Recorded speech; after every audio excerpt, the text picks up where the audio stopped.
Padre, y del Hijo, y del Espíritu Santo. Envía, Señor, tu Espíritu para que nos ilumine y como a los apóstoles nos ayude a comprender la doctrina de Jesús, el plan que tú tienes de nuestra salvación, y tengamos el ardor, el valor de poner en práctica esa doctrina y de seguirte con generosidad. Por Cristo nuestro Señor. Amén. Bien, pues ahora vamos a entrar en un estudio más pormenorizado de los 10 mandamientos. Lo que hemos visto hasta ahora en esta tercera parte son como introducciones, una introducción larga, planteando los conceptos básicos, fundamentales de la vida moral.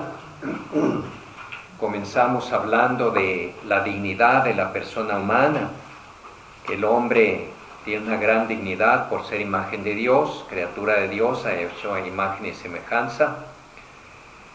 El hombre es libre, vimos la moralidad de los actos humanos, o sea, cuándo se puede considerar que un acto es bueno o es malo. Las pasiones, la conciencia moral, las virtudes, lo que es el pecado. Hablamos también un poco de la doctrina social de la Iglesia, o sea, la moral aplicada a las actividades sociales y públicas, como la relación entre persona y sociedad, la participación en la vida social de cada uno de nosotros, la justicia social, la justa distribución de los bienes de la tierra. También hablamos ya de la ley y de la gracia, la ley moral. Distinguíamos la ley natural de la ley y la ley revelada. La revelada es la ley antigua del Antiguo Testamento, la ley revelada del Nuevo Testamento, o ley nueva o ley evangélica. Veíamos los conceptos muy importantes de gracia y de justificación. Veíamos cómo la Iglesia nos guía, nos ayuda con su magisterio a comprender mejor el camino de la salvación, de una vida moral. Bien, esos son como términos o conceptos generales de base para entender lo que es la vida moral, la acción moral del hombre. Ahora vamos a ver ya qué es lo que Dios nos pide concretamente para que llevemos una vida moral. Y decíamos que esa voluntad de Dios está expresada en los 10 mandamientos que fueron dados por Dios a Moisés y que se contienen en un texto, en 2 textos diferentes del Antiguo Testamento, que son Éxodo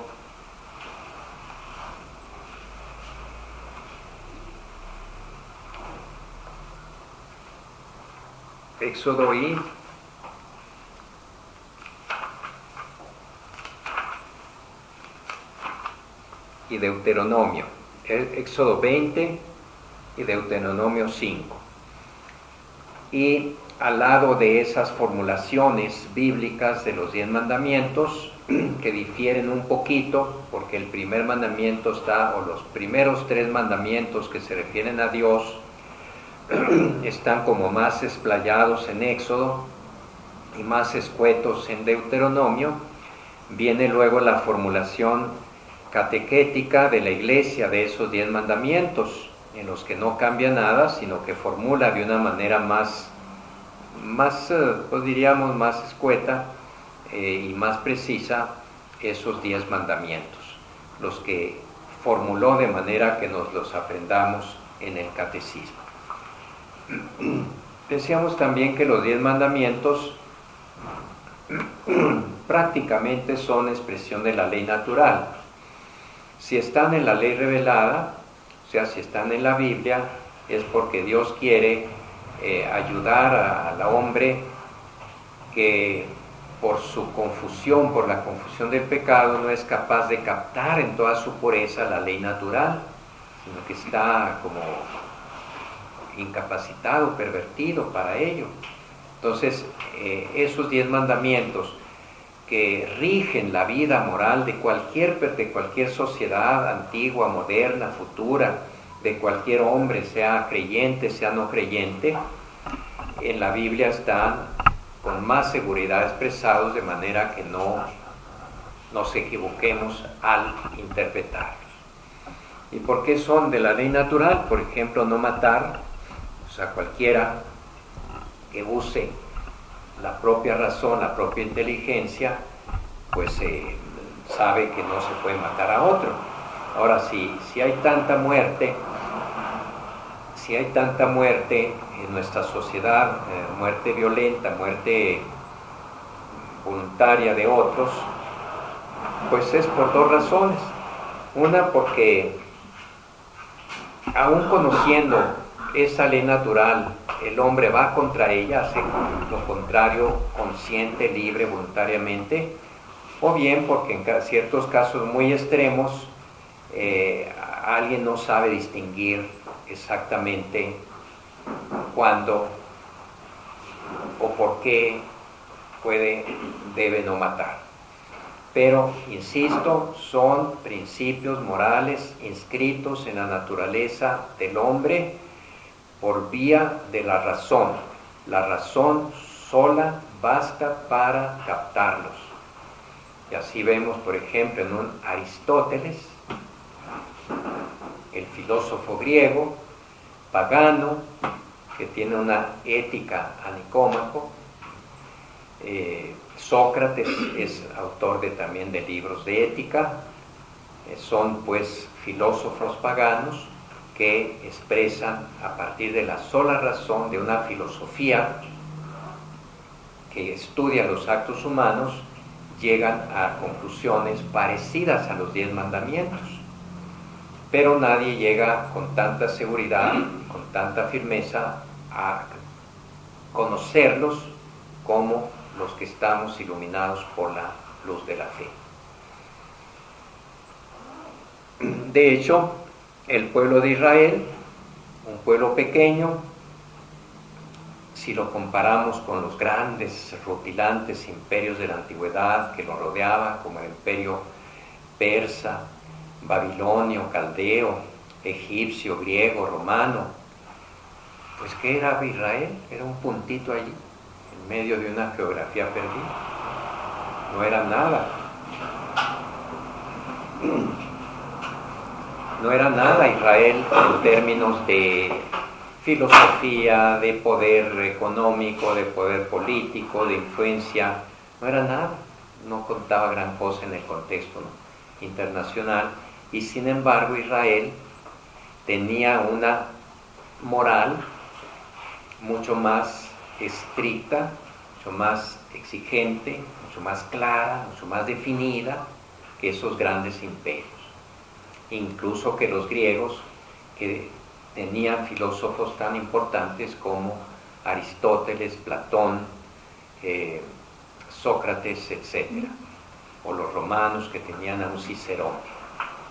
Grandes filósofos que incluso los cristianos podemos sacar muchas enseñanzas de ellos. Sin embargo, no es la ética de Cicerón, no es la ética de Aristóteles la que nos guía, sino la de los 10 mandamientos como están expresados en la Biblia y como fueron llevados a su perfección por Jesucristo. Por eso dice un filósofo, un teólogo, dice: la cultura occidental se apoya en 3 pilares: la filosofía de los griegos,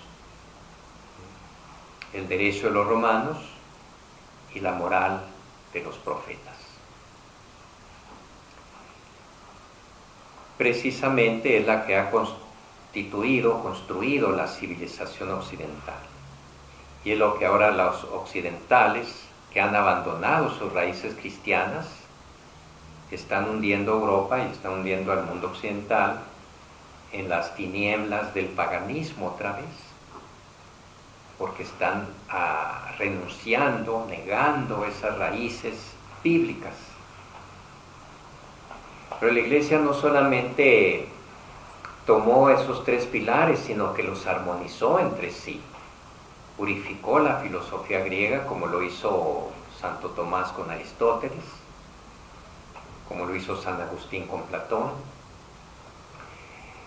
perfeccionó el derecho romano, incluyendo en él un respeto mayor a los derechos humanos, y todo en base a la moral, al concepto de hombre, de la dignidad humana que tenía la revelación divina, tanto en el Antiguo y con mucha más razón en el Nuevo Testamento, en Jesucristo, ¿verdad? Esos son los 10 mandamientos. Hay un salmo muy bello, que es el Salmo 118, que es un canto a los 10 mandamientos. Los 10 mandamientos nos pueden parecer a veces chocantes, sobre todo a los jóvenes, a los adolescentes, porque los pueden ver como una especie de traba, de restricción a su libertad, de que esto no lo haga, está prohibido aquello. Pero al contrario, ese Salmo 18 dice: cuánto amo, Señor, tus mandamientos, cuánto los amo, son para mí luz. Lámpara es tu palabra para mis pasos, una luz en mi camino. Si México está así ahora tan destruido moralmente, pues es porque ha abandonado los 10 mandamientos.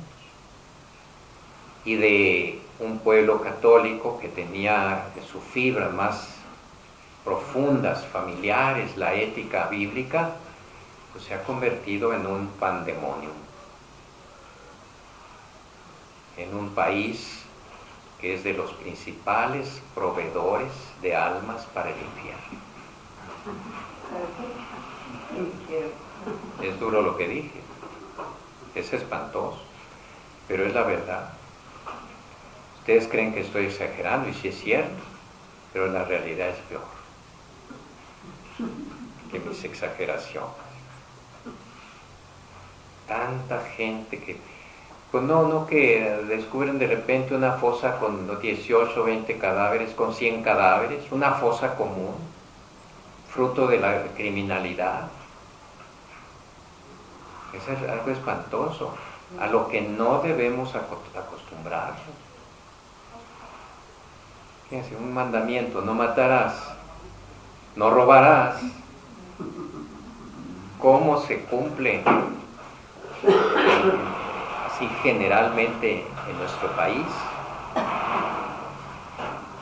Si toda esa gente muere y sin arrepentirse, la infinita misericordia de Dios no puede hacer nada, porque ellos tapan, bloquean esa misericordia divina que está dispuesta a perdonar hasta el asesino más atroz que puedan imaginar, hasta un nazi brutal, un sicario del crimen organizado. Si se arrepiente, Dios lo perdona. Pero ¿se arrepiente alguien que de repente recibe una trifulca, una balacera, un balazo en la cabeza que le quita la vida instantáneamente? ¿Cuántos mueren así?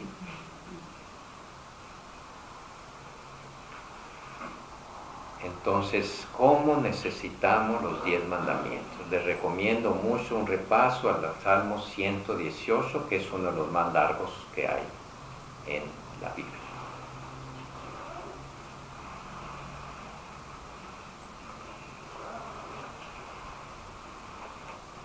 ¿Cuál es el primer mandamiento como lo expresa la Iglesia? Amarás al Señor tu Dios con todo tu corazón, con toda tu alma y con todas tus fuerzas. Así lo repitió, lo recogió el mismo Jesucristo. Cuando le preguntó uno cuál es el primero de los mandamientos, Jesús resumió los deberes del hombre para con Dios en estas palabras: amarás al Señor tu Dios con todo tu corazón, con toda tu alma, con toda tu mente. Fíjense, qué insistencia. Y con todas tus fuerzas. Y a estas palabras siguen inmediatamente a la llamada solemne: escucha, Israel, el Señor nuestro Dios es el único Señor. Y cómo nos presenta a Dios, que por su mismo concepto de eterno, de omnipotente, de infinito, provoca en el hombre admiración, una especie de admiración llena de temor, de espanto, como dice un filósofo teólogo Rudolf Otto, hablando de la actitud del hombre cuando descubre la divinidad, cuando se pone delante de la divinidad, sea un cristiano o no cristiano, siente que no es nada frente a la infinitud de Dios. Sin embargo, ya el Antiguo Testamento, y con más razón el Nuevo Testamento, ese infinito, ese omnipotente, ese todo que está por encima de nosotros, es amor. O sea, al mismo tiempo que está allá en una distancia infinita, está infinitamente dentro de nosotros, con nosotros, para nosotros. Y no reclama únicamente sacrificios, obediencia, como un Huitzilopochtli. Revelaría Huitzilopochtli, o tendrían la idea los aztecas de su Dios, a un Dios al que tenían que amar con todas sus fuerzas y con todo su corazón. Pues no, que en primer lugar les exigía sacrificios humanos. Y este es un Dios que se hace hombre y Él se sacrifica por los humanos. Qué diferencia tan enorme. Un Dios infinito que nos ama y dice: la mejor manera de comunicarse conmigo es a través del amor. Por eso dice, el primer mandamiento es el amor. No debería ser un mandamiento, debería ser algo espontáneo. Pero ¿a poco el cuarto mandamiento debería ser mandamiento? Amarás, honra a tus padres, a tu padre y a tu madre. Te mando que ames a tus papás, que los honres. Pues no debería ser mandamiento. Te mando que ames a tu esposa y a tus hijos. Está expresado así porque somos rebeldes hasta para lo más espontáneo que debía salir de nuestro corazón. Entonces así es con Dios. Él nos pone como un mandamiento, como una exigencia que brota de la misma naturaleza de las cosas.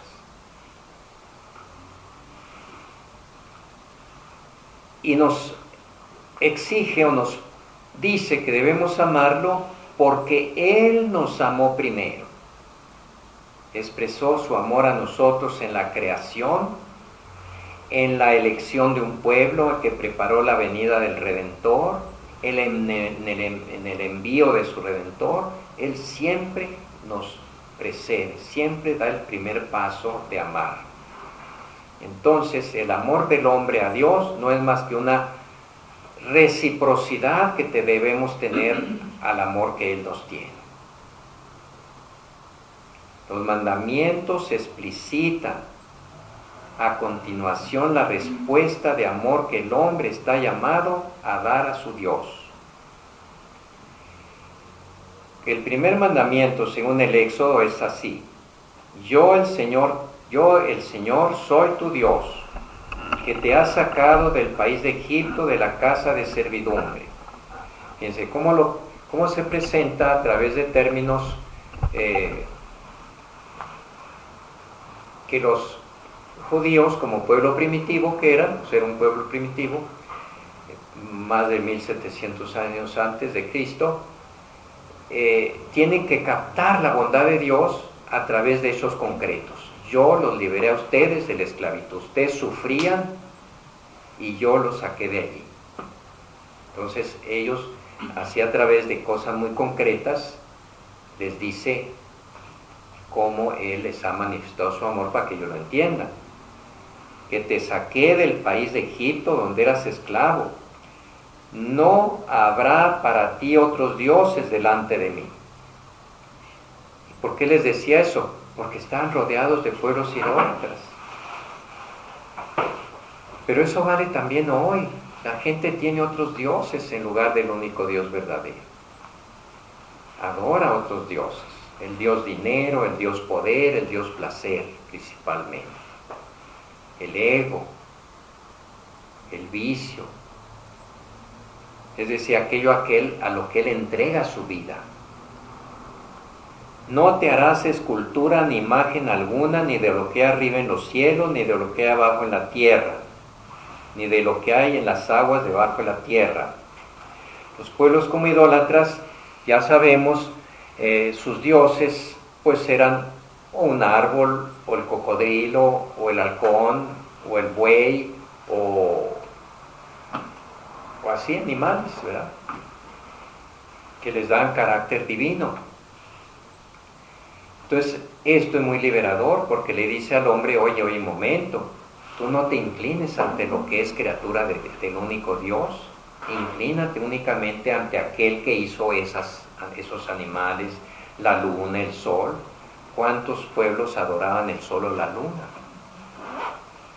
El mismo relato del Génesis le está diciendo a ese pueblo sencillo de Israel, no seas tonto como los egipcios, aunque sean muy sabios y muy ricos, que adoran al sol. Dios hizo el sol y al final te hizo a ti como la máxima criatura de la creación, y no te vas a arrodillar ante algo que está hecho para ti, porque todo el mundo lo hizo para ti. Ven la didáctica, ven la pedagogía de Dios, cómo los va llevando a adquirir un concepto de su propia grandeza y de su propia dignidad, al mismo tiempo que de la grandeza de Dios que creó al hombre. Dice, no te arrodilles frente a criaturas, ni frente a otros hombres. Después vamos a ver un poquito más por qué la Iglesia utiliza imágenes, esculturas, pinturas. Ya les adelanté un poquito, pero lo vamos a ver aquí un poco más detenidamente. Aquí por lo pronto es no adorar ídolos. No te postrarás ante ellos ni les darás culto. Jesús dice, está escrito, le dice a Satanás, cuando dice a Satanás que se postre y lo adore y le da todas las riquezas del mundo, y Jesús le dijo, al Señor tu Dios adorarás y solo a Él darás culto. Dios se da a conocer recordando su acción todopoderosa, bondadosa y liberadora en la historia de Israel, es lo que hemos dicho, cómo Él se mostró como un Dios cercano, un Dios que ama a su pueblo a través de hechos. Si después nos va a exigir a nosotros, Jesús mismo, que nuestro amor sea a través de obras, no todo el que me dice Señor, Señor, sino el que cumple la voluntad de mi Padre, pues Él mismo nos expresa su amor a través de hechos concretos, a través de toda la historia de Israel. Y dice, yo te saqué del país de Egipto, de la casa de la esclavitud. No vayas en pos de otros dioses. La primera llamada y la justa exigencia de Dios, pues, consiste en que el hombre lo acoja y lo adore.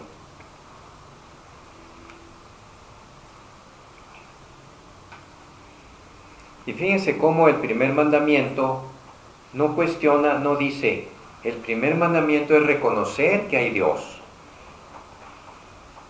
Y aquí nos está diciendo que la situación del hombre primitivo no es el ateísmo.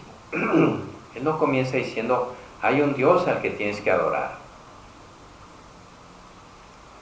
Existe Dios. No, se supone que ellos ya creen en Dios.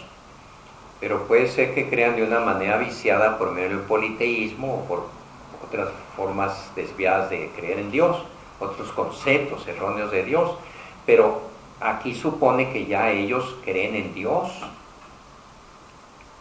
El ateísmo es una elaboración intelectual posterior a través del tiempo, en que el hombre se ha creído, a partir del pecado de Adán, que Él es Dios y que no necesita otro Dios.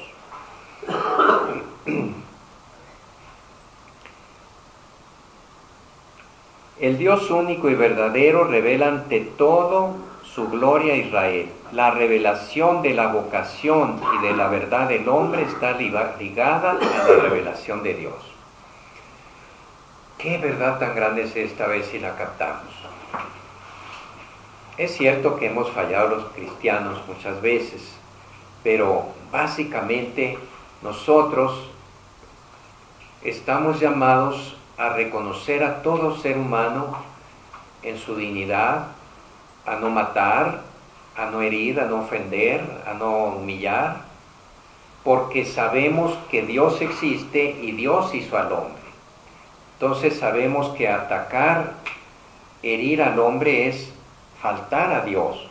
Pero pónganse ustedes en la situación de un ateísmo institucionalizado, hecho sistema, por ejemplo el marxismo en Rusia. El solo Stalin dicen que a él se deben 80 millones de muertos. No es que los ha matado, no le hubiera alcanzado el día, pero ni todos los días de su vida, pero sus órdenes, sus consignas, sus leyes, arrasen con esos campesinos, llévense esa población a Siberia, y como fruto de sus barbaridades, Hitler, que no era propiamente ateo, pero era un supersticioso, ocultista, ¿verdad?, con una visión de Dios muy falsa. ¿Cuántos crímenes abominables cometió?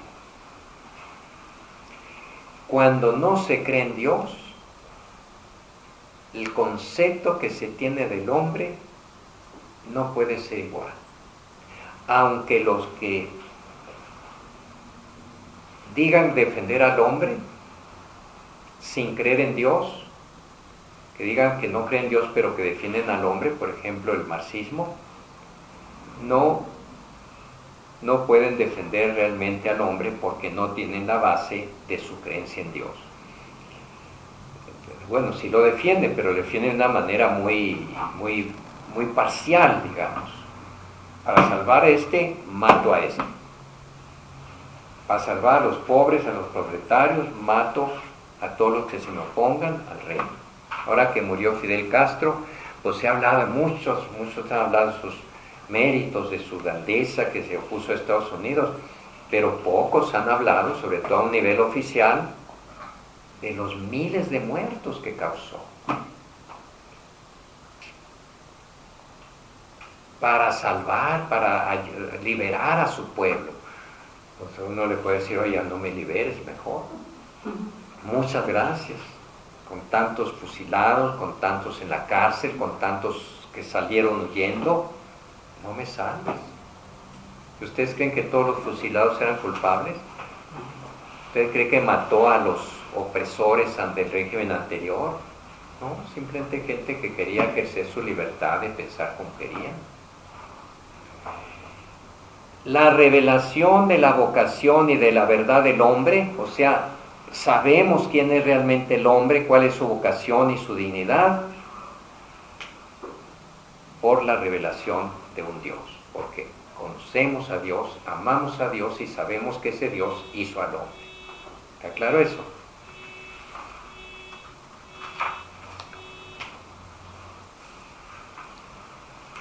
Y por su parte el hombre tiene la vocación de hacer manifiesto a Dios mediante sus obras humanas en conformidad con su condición de criatura hecha a imagen y semejanza de Dios.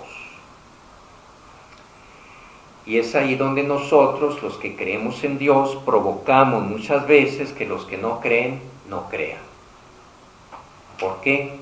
Porque decimos creo en Dios, pero con nuestras obras negamos que hay Dios. Y nos comportamos como si no hubiera Dios o como si no creyéramos que hay Dios. El primero de los mandamientos abarca la fe, la esperanza y la caridad. Quien dice Dios, dice un ser constante, inmutable, siempre el mismo, fiel, perfectamente justo.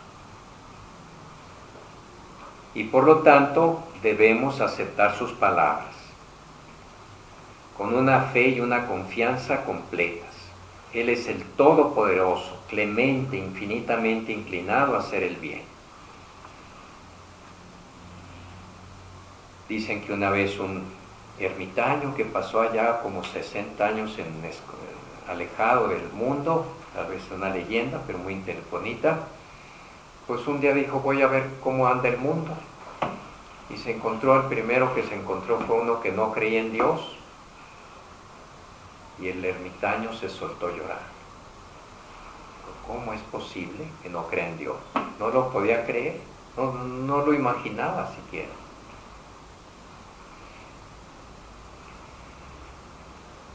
Aquí podríamos hablar de las pruebas de la existencia de Dios, pero, insisto, el primer mandamiento no es creer en Dios. Se supone que ya creen en Dios.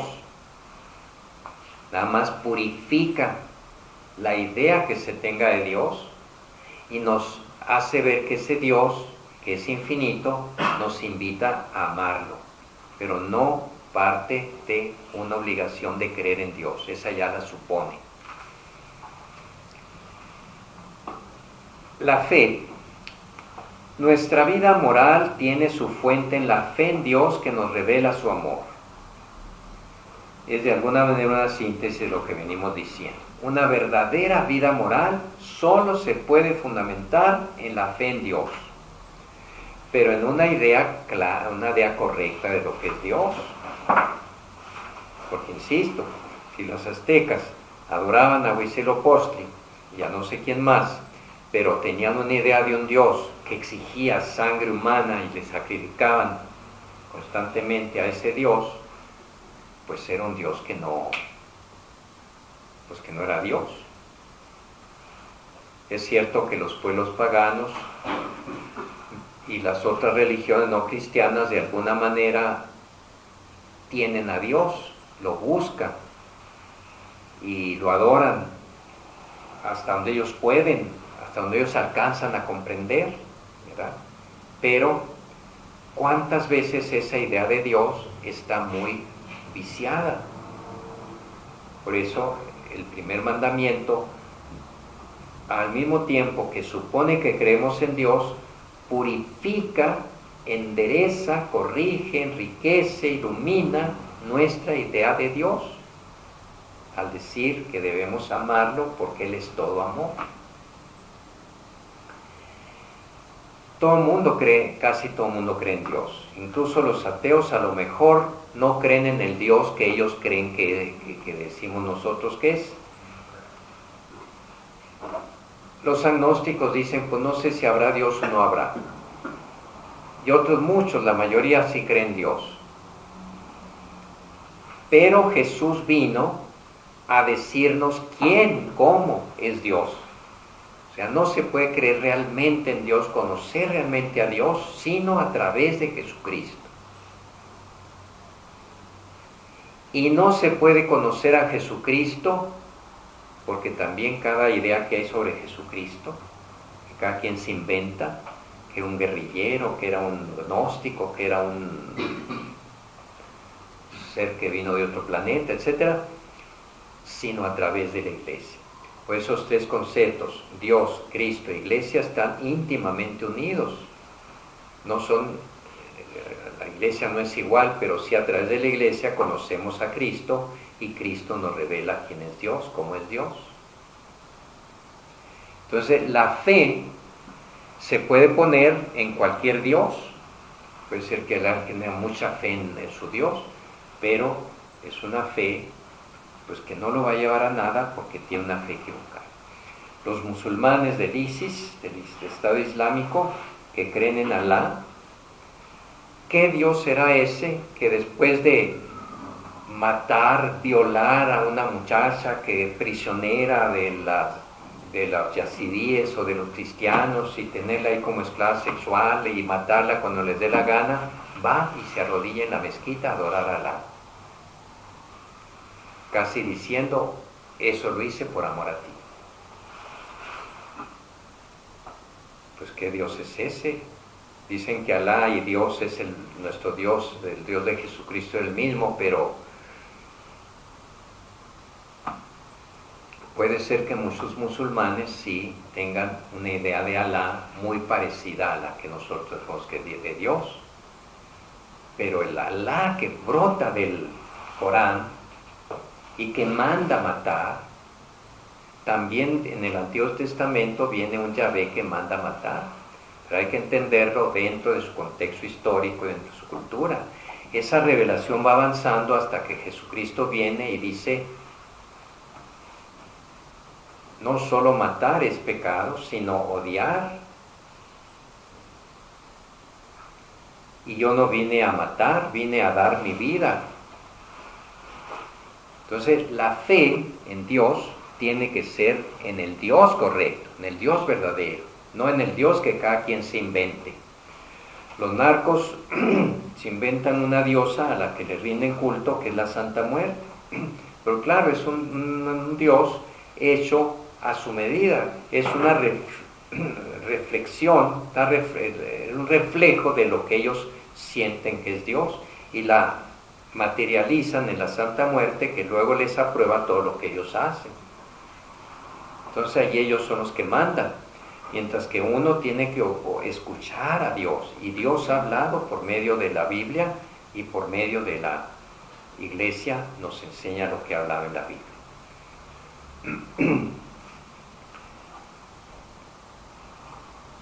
El primer mandamiento nos pide que alimentemos y guardemos con prudencia y vigilancia nuestra fe y que rechacemos todo lo que se opone a ella. Hay diversas maneras de pecar contra la fe. La duda voluntaria, o sea, cuando uno duda pero no trata de salir, de investigar. La duda involuntaria, o sea, la vacilación en creer, la dificultad de esperar, de superar las objeciones con respecto a la fe, la ansiedad suscitada por la oscuridad de ésta. Si esa duda se fomenta deliberadamente, la duda puede conducir a la ceguera del espíritu, por no querer salir de la duda. Ahí tenemos la duda voluntaria, es el ateo. La duda involuntaria es el agnóstico, que dice, pues no sé si habrá Dios o no habrá, pero aún la duda involuntaria, que no procede de un querer negar a Dios, entonces esa también es culpable si el agnóstico no investiga, no busca pruebas. Y como dice San Pablo en la carta de los Romanos, son inexcusables porque el mismo Dios se ha revelado a través de la naturaleza. ¿Cómo se llama esa película de un muchacho que le prueba a su profesor que es Dios? ¿Cómo se llama? Dios no ha muerto. Dios no ha muerto. Dios no ha muerto, ¿verdad? O no está muerto. Dios no ha muerto. Dios. Bien, allí vemos que el profesor, en un momento dado, el muchacho el profesor se exaspera y le grita que Dios no existe, que estamos fuera mentira lo que has dicho, y luego le dice el muchacho, bueno, y le dice, ¿usted odia a Dios? Sí, yo lo odio por todo lo que me ha hecho. Y luego le dice el muchacho muy tranquilo, ¿y cómo puede odiar a Dios si no existe? Allí le gana, ¿verdad? Al final, ¿verdad? Su discusión. Sí. Entonces, vean cómo allí hay una duda interesada, una negación más bien interesada. No es que niegue a Dios, sino que odia a Dios prácticamente. Sí, porque no lo atendió cuando estaba muy grave. Exactamente. Mamá, ¿verdad? La incredulidad es el menosprecio de la verdad revelada, el rechazo voluntario de prestarle asentimiento, o sea, de aceptar la verdad que Dios ha revelado. Se llama herejía la negación pertinaz, o sea, terca, después del bautismo de una verdad que ha de creerse con fe divina o católica.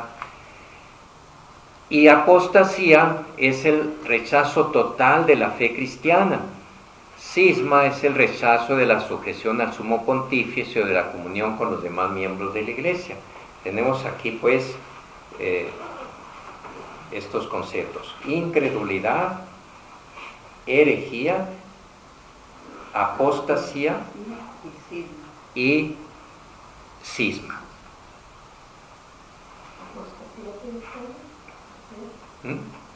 ¿La apostasía cómo se puede definir? Cuando uno, siendo bautizado, siendo creyente, llega un momento en que rechaza la fe, pero toda, en bloque. Mientras que por ejemplo, por decir un protestante, no es un apóstata, porque él no rechaza a Dios, no rechaza a Cristo, no rechaza la Biblia, hay muchas cosas que no rechaza, sino que selecciona, eso quiere decir la herejía, Dice, yo voy a creer en esto, pero en esto no. Yo voy a ver la Biblia como a mí me parece que debo interpretarla. Esa es herejía. Pero el apóstata es el que de plano ya no cree en nada, habiendo creído. Habiendo creído. Y cisma cuando se cree en todo. Por ejemplo, aquí tenemos una comunidad cismática de católicos muy devotos, en misa y todo eso, pero no aceptan al Papa, lo rechazan totalmente, tanto que dicen no existe el Papa. Esos que están ahí sentados en el trono San Pedro, Francisco, Juan Pablo II, Juan Pablo I, Pablo VI y Juan XXIII son falsos. Eso es un cisma. Es la de San José. No. La Iglesia Católica de San José. No, ellos no es un cisma. Esos son unos rebeldones. Pero ellos sí creen, sí, en la misa piden por el Papa.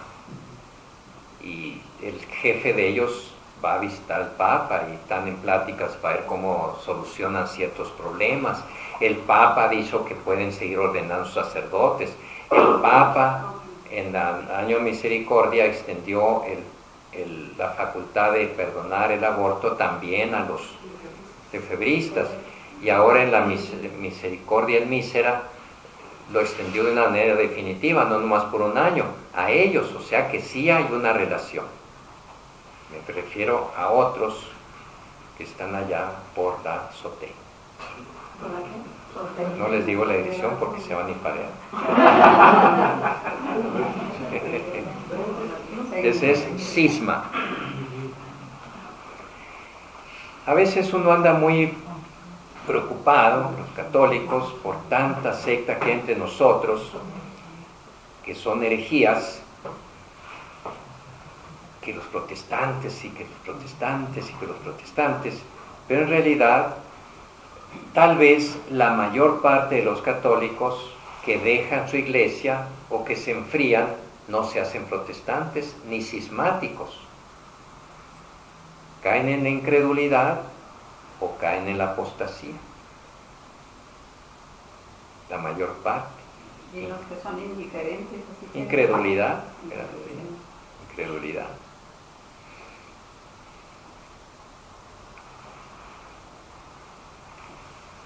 La esperanza, fe, esperanza y caridad. Ya habíamos visto las virtudes teologales anteriormente. Son aquellas que Dios infunde en el corazón del creyente en el bautismo.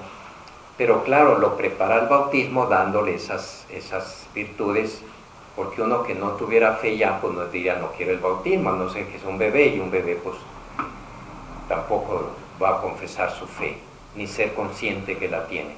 Pero un adulto, el solo hecho de pedir bautizarse, quiere decir que ya tiene fe, pero en el bautismo recibe esa fe en todo su sentido, en todo su tamaño. Y la esperanza y la caridad, las tres van juntas. No puede haber fe verdadera sin esperanza ni caridad. No puede haber esperanza sin fe y sin caridad. No puede haber caridad sin fe y sin esperanza. ¿Pero cuál es la más importante? La caridad es la que va a quedar. Las otras se van a acabar, y la única que va a quedar en el cielo es el amor, porque el cielo es el amor. El único lugar donde se acepta que alguien no tenga fe Es en el cielo. es en el cielo, ¿verdad? Porque ya no se necesita.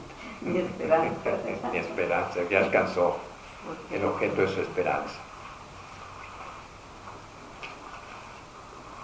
Cuando Dios se revela y llama al hombre, que lo atrae, el hombre no puede responder plenamente al amor divino por sus propias fuerzas. Debe esperar que Dios le dé la capacidad de devolverle el amor y de obrar conforme a los mandamientos de la caridad. Es decir, lo que dice aquí es que cuando uno busca a Dios o acepta a Dios, si es que antes no creía en Él, ¿verdad? Ese impulso a buscar a Dios es de Dios, proviene del mismo Dios, que lo está jalando, que lo está trayendo, que le hace sentir un vacío, que le hace sentir una insatisfacción, que le hace tener dudas. Las dudas del que es creyente pues no son tan buenas, pero las dudas del que es no creyente son muy buenas. Sí, porque lo impulsa el Espíritu Santo. Sí, ¿no? porque el creyente lo tiene todo y duda, pues baja, mientras que el que no tiene nada y duda, sube. ¿Sí está claro eso? Sí. Así es que lo mejor que puede hacer un ateo es dudar. Y como cuando comienza a dudar y sigue buscando por las dudas que tiene, encuentra a Dios. San Agustín dice, buscas a Dios y ya lo tienes. Por eso que deseamos aquí, porque la búsqueda de Dios, la búsqueda sincera de Dios, es ya tener a Dios. Tal vez no lo tenga de una manera, no crea en Él de una manera completa, tenga muchas dudas, pero ya esa búsqueda de Dios es tener a Dios.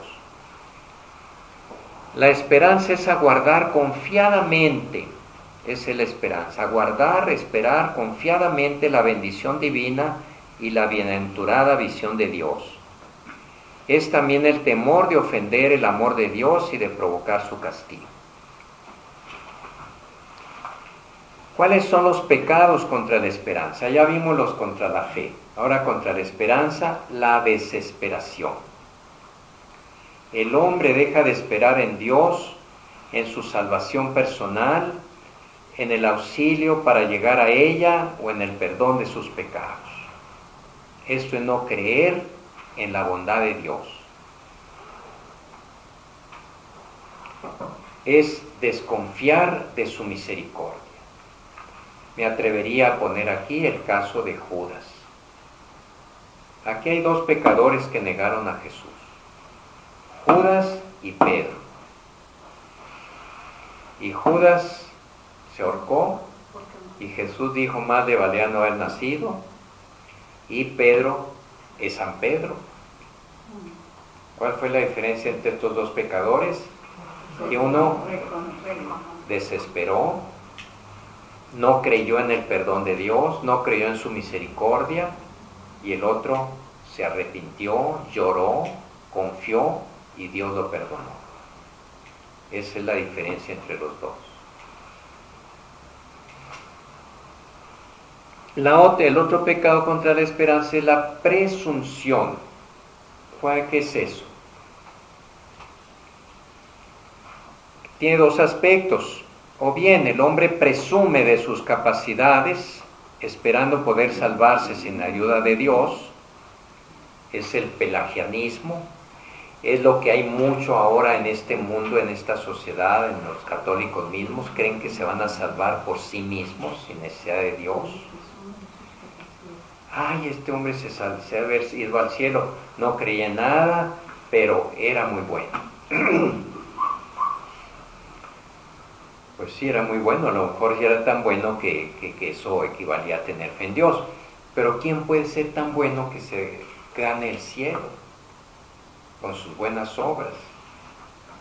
Eso se llama pelagianismo, el pensar que uno con su propio esfuerzo va a ser tan bueno que se salve. También, aparte del pelagianismo, es el gnosticismo que viene de Oriente, en que el hombre, la salvación se concibe como un esfuerzo constante humano para alcanzar la salvación, todo puesto en el hombre. Y si no alcanza a lograrlo en esta vida, pues inventa la reencarnación, en otra vida será, y si no en otra, y si no en otra, y si no en otra. Pero es siempre el hombre el que va conquistando la salvación.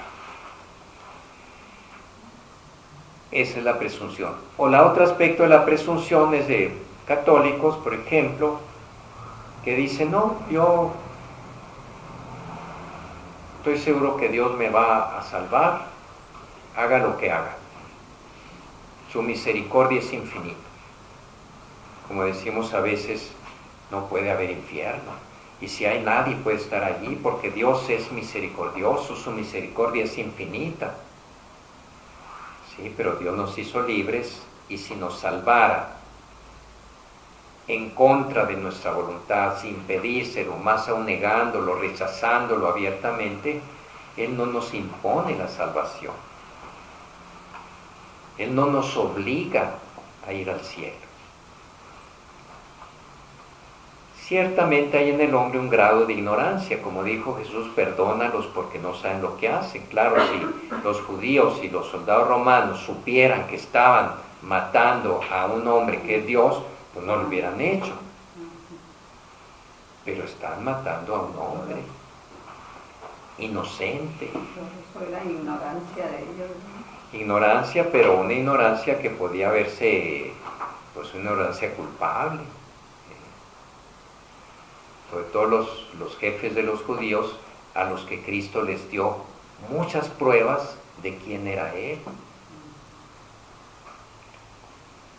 Entonces, ahora que se habla tanto de la misericordia de Dios, y qué bueno que se hable, es la idea central del pontificado del Papa Francisco.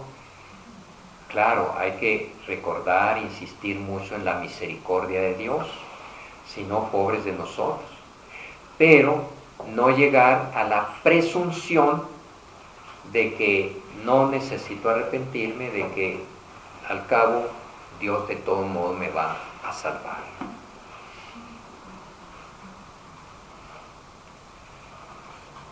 Como diciendo, para mañana, lo dejo para mañana, y lo dejo para mañana, lo dejo para mañana. Y ese mañana, ¿cómo sabes si te vas a arrepentir y no te mueres antes de arrepentir?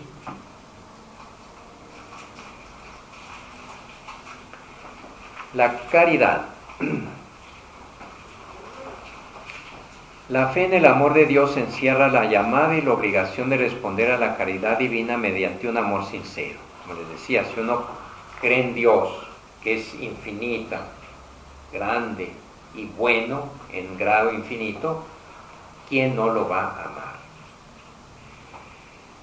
La fe, que es un don de Dios, viene acompañada de ese amor que le debemos tener a Dios. Dios infunde su amor en nuestros corazones. El primer mandamiento nos ordena amar a Dios sobre todas las cosas y a las criaturas por Él y a causa de Él, porque uno ve en ellas la presencia del mismo Dios. Y si no lo ve, de todos modos lo hace a Dios, como dirá Jesús en el juicio. Vengan benditos de mi Padre, porque tuve hambre y ustedes me dieron de comer a mí. Pero ¿cuándo te dimos de comer? Cuando lo hiciste con alguien que tenía hambre. Por mí lo hiciste. Por lo tanto, yo te lo agradezco y yo te lo premio. Vente conmigo.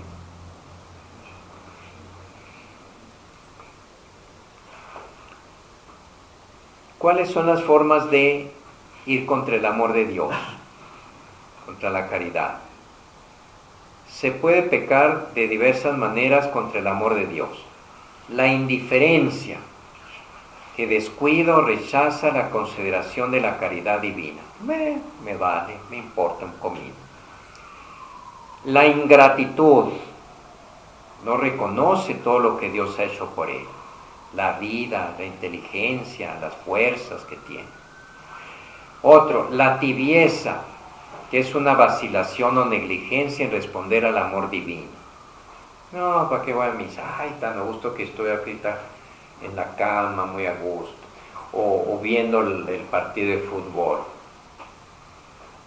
Y la gratitud con Dios no te da 6 días para que trabajes y un día para que reconozcas los dones de Dios y le agradezcas.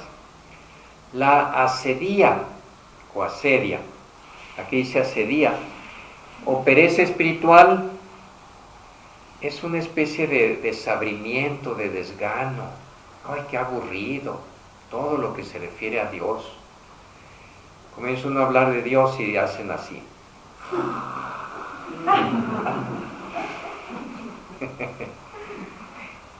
que Cristo vino a salvarnos.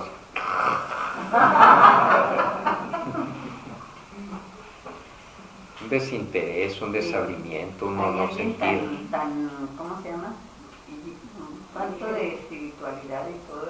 Sí, claro. Dice, ¿y a salvarnos de qué? Sí. ¿A salvarnos de qué? Y el extremo, pues es el odio a Dios, como este profesor de esa película, de Dios.